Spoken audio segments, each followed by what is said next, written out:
Hola, ¿qué tal, estimados estudiantes de esta nuestra materia de estadística en la carrera de Ingeniería Forestal en el Tecnológico Nacional de México, Campus Las Chuapas? Bueno, ah, en la clase pasada hablamos acerca de lo que vendrían siendo los diferentes tipos de tabla de contingencia. Vimos lo que son las tablas unidimensionales, bidimensionales y multidimensionales.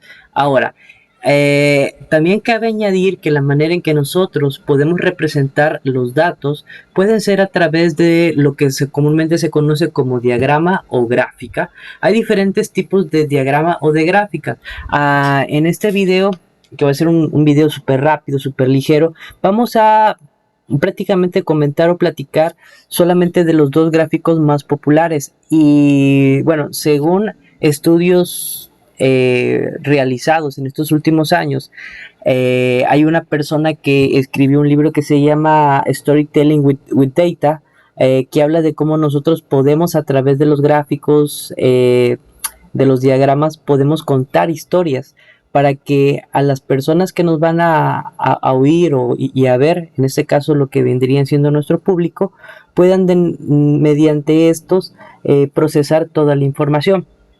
Aclaro, va a depender mucho del gusto, pero según lo estudiado y lo que se comenta en este libro, uh, comentan que, o lo que se dice es que el gráfico de barras o el diagrama de barras es el que más uso se le da y es el que para la comprensión humana es mucho más fácil digerible para nuestro cerebro. Ok, vamos a comenzar con lo que vendría siendo el gráfico de barras o el diagrama de barras, y básicamente este nos resulta muy útil cuando contamos con datos divididos por categorías. Vamos a continuar con el ejemplo que dejamos en la clase pasada de nuestra tabla unidimensional o de nuestra tabla de contingencia unidimensional, donde nosotros podemos ver aquí básicamente que tenemos pues los niveles. Vemos que tenemos el nivel pino y el nivel eucalipto de mis datos cualitativos. Ahora, estos niveles, como ya lo hemos visto, en eucalipto nos encontramos 6 árboles y en pino nos encontramos 14. Uh, ¿Qué es lo que nos representa esta gráfica? Bueno, lo que nos representa esta gráfica básicamente es la frecuencia absoluta. ¿Por qué? Por especie. ¿Ok? Y ya sabemos que los niveles de especie son este y este. Ahora, no me voy a, no les voy a dar así un súper detallazo, porque en el curso de Excel, si mal no recuerdo, en el capítulo 10, explico un poquito de cómo, de lo que nos platican en los libros, en el libro de Contando una historia a través de los datos, para hacer unas gráficas que sean muy comprensibles. Básicamente, tal vez esta gráfica ustedes la vean muy sencilla, pero hemos quitado todos aquellos elementos que nos pueden distraer. Yo quiero que el 14 tenga relevancia, y adentro de mi gráfica yo quiero que haya un pequeño texto para que la persona pueda digerir de una manera mucho más fácil toda la información que yo estoy transmitiendo. Si lo leemos un poco, dice que de acuerdo a las 20 observaciones realizadas, la moda es, aquí ya vemos algo que nos importa, la moda está, o la moda es el nivel de pino. ¿Cuál es el nivel de pino? Pues 14. Y la frecuencia absoluta, bueno, y el título es la frecuencia absoluta por especie. Tal vez ustedes me dijeran, fíjese, Jesús, que de alguna manera yo creo que se ve muy simple, que se ve muy, que le hacen falta más elementos. Yo les pudiera decir que muchas veces cuando nosotros presentamos datos, entre más cargado hagamos algo, va a ser más complicado que la gente lo pueda digerir. Tal vez nosotros, por el hecho de que nosotros estudiamos, analizamos estos datos, para nosotros sí es como que muy, le pudiéramos añadir bastantes cosas, pero la gente que no está muy relacionada o no ha analizado los datos que nosotros que hemos estado manejando, tal vez les pueda costar algo. Y aquí yo creo que básicamente nosotros podemos darnos cuenta que lo que más hay es pino, que nuestra moda está en el nivel pino y que es una frecuencia absoluta. ¿Ok?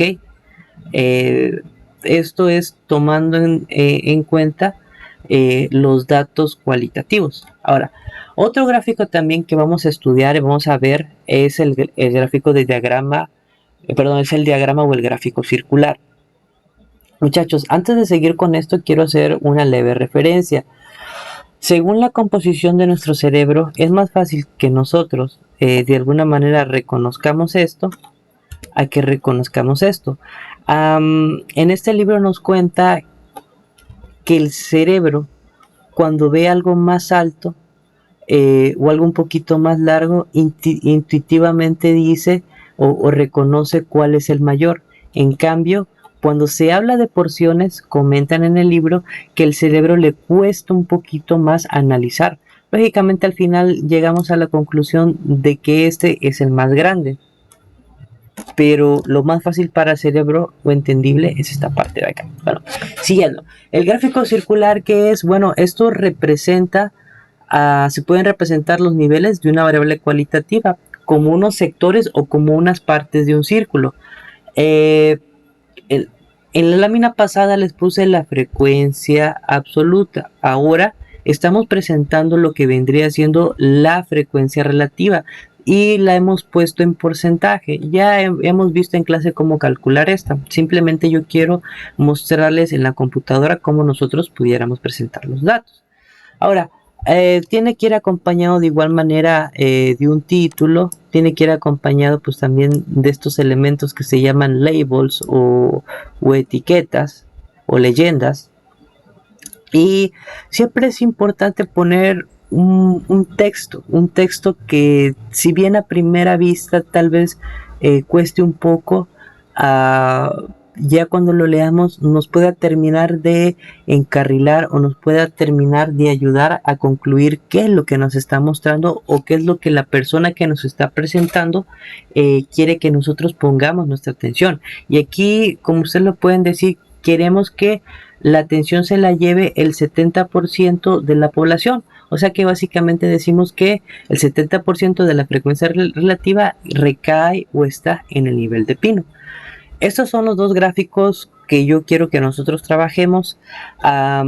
Dato curioso que quiero añadir para estos dos es que, muchachos, ustedes cuando van a hacer un gráfico para una presentación, no le pongan efectos 3D, no le pongan que si figuritas, no le pongan diferentes colores. Miren, nosotros no somos como tal diseñadores, pero cuando nosotros comenzamos a ver un poco acerca de la colorimetría, acerca de cómo combinar colores y demás, nos damos cuenta que entre menos colores utilicemos, también nuestro proceso neuronal va a ser mucho más rápido. Es por ello que siempre los invito a utilizar colores que sean fácilmente digeribles y que lo podamos añadir también a nuestros datos o a nuestros estudios estadísticos. En este caso en particular lo estamos complementando con lo que vendría siendo datos cualitativos de una estadística descriptiva. Y como ven, de un set de datos de 20 datos, miren cómo pasa simplemente o un gráfico de barras o un gráfico circular. Bueno, de mi parte esto es todo y los veo en el siguiente episodio.